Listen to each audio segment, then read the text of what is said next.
Yun, so good morning mga kalapatids, no? Kung may nagtatanong sa atin mga kalapatids, ano daw ang gamit nating patuka.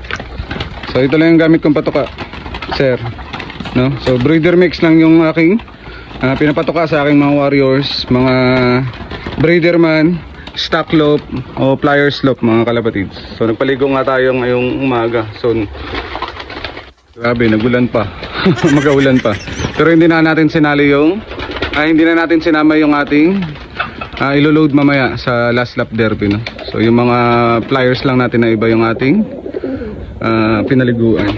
So gutom na yung aking mga stock breeder mga kalapatids. Yan. So ito lang yung gamit kong patuka. Breeder mix na may mix ng mais tapos kunting munggo. Yun lang.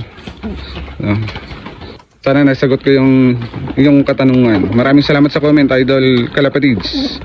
Cage 50 nga pala, sana supportahan nyo yung ating mumunting page, Facebook page, Cage 50 Lock TV. So 11k followers na rin tayo.